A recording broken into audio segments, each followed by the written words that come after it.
When I say the word renunciation, what comes to your mind?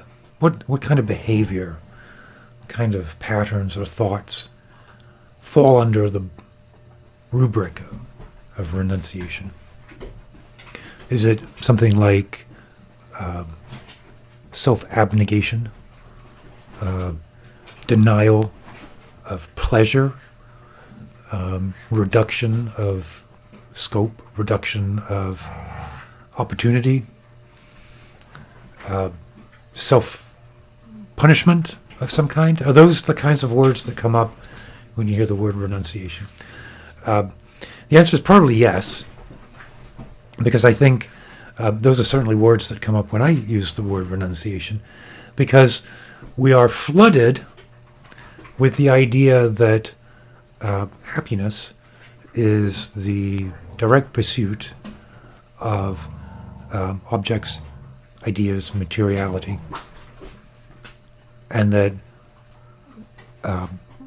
turning away from those, by definition, then, is unhappiness. And unhappiness leads to sadness, which leads to despair, and all of those are things that come up under renunciation. We think of renunciation often as asceticism, and the ascetic world. Very limited diets. Maybe I live on a grain of rice a day. Maybe I refuse to take the bus. I'm going to walk barefoot. What I'd like to think about today is a different way of embracing renunciation as actually a necessary step towards equanimity. And the separate, longer discussion that equanimity is preferable over happiness. But let's just assume, to start with, that happiness is a state of mind that comes and goes. And so by nature is unsatisfying, which is what I think we can take from the first noble truth. Life is not suffering in the sense that it is suffering to have a pencil jabbed in your eye. Life is suffering because we grab hold of a pleasant experience and we apply our happiness to that experience, and then that experience ends. Or we assume that our happiness will come from avoiding situations, and yet those situations occur anyway. And so let's say equanimity is a state of mind that accommodates all of those experiences, but sees them as upswelling of consciousness. It's a different conversation. Where does renunciation fit in with all of that? Oh, sorry about that. I had a coughing fit. Today, I live in Pittsburgh, and today we have an air quality alert because of smoke from Canadian wildfires. There's, I don't know, is that 1,000 miles north of here? It's a ways north. We didn't have anything. We weren't impacted the first time a few weeks ago when we had those astonishing pictures of New York. It looked like the surface of Mars. But anyway, I was out this morning doing my morning exertions, and since then I've had a dry throat, so that's what you get. Anyway, I'm going to read this from the Dhammapada and then use this as a starting point for a different way to think about renunciation. I have this on my iPad screen as a home screen. Whoever lives focused on the pleasant, senses unguarded, immoderate with food, lazy and sluggish, will be overpowered by Mara, as a weak tree is bent in the wind. Whoever lives with senses guarded, moderate with food, faithful and diligent, will not be overpowered by Mara, as a stone mountain is unmoved by the wind. Mara, of course, is illusion, but I would read that there and say Mara is the late-stage capitalist corporate fascism, environment, the pool that we swim in, and that we are bombarded constantly by images of what happiness could be. Those images of happiness are entirely creating consumers out of us.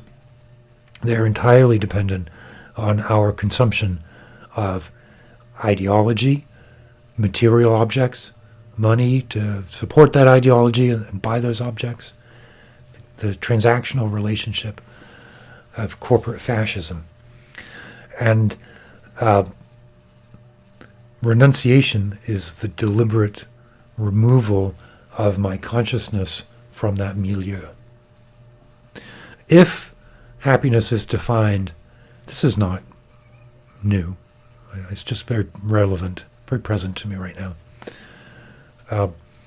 If consciousness is unguarded, senses unguarded, all of that comes flooding in, and I'm unable to maintain equanimity because it's too powerful. It's simply it plays too easily to the physiological instincts, the evolutionary instincts of sugar, fat, and salt.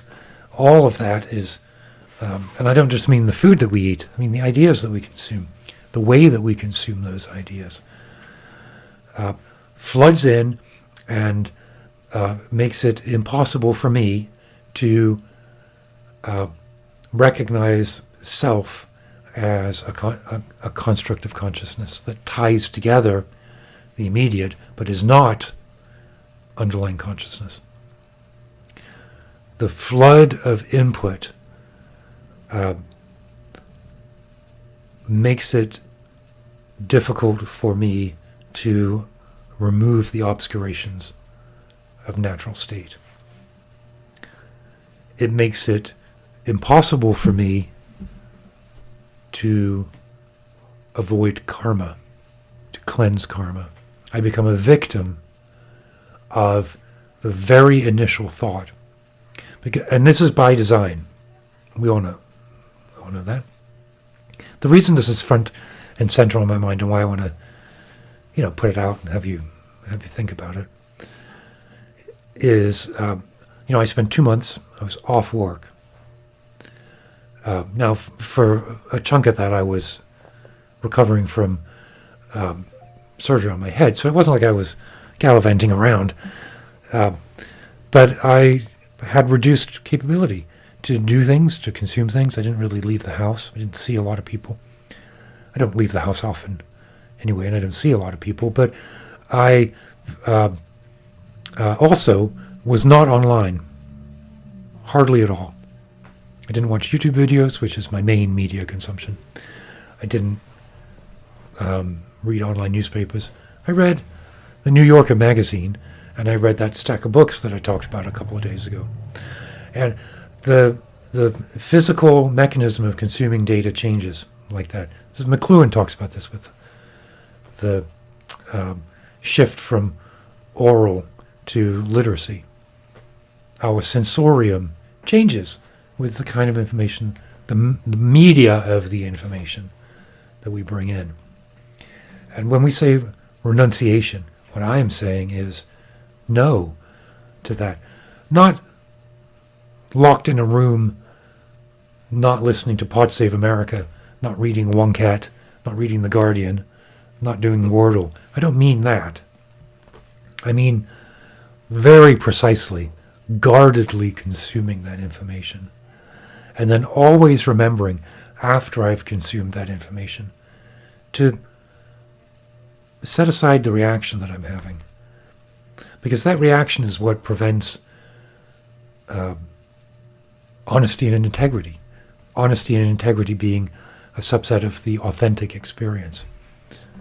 And I find that, except for these videos, right? You should always watch my videos. But even consuming more than 20 or 30 minutes of YouTube videos a day, assuming that that's the only screen media that I watch, that's too much. I lose it's too easy for me to lose equanimity. Other people have stronger, more stable identification with natural state. There's a point where what I'm saying falls away. It's a scaffold that you can take down.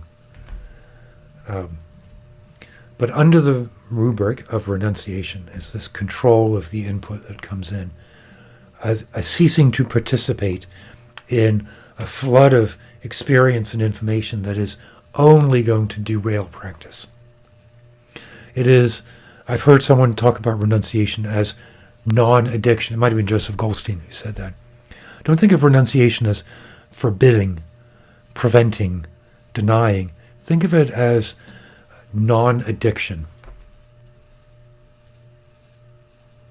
Anyway, I think I'll stop there. As always, let me know what you think in the comments.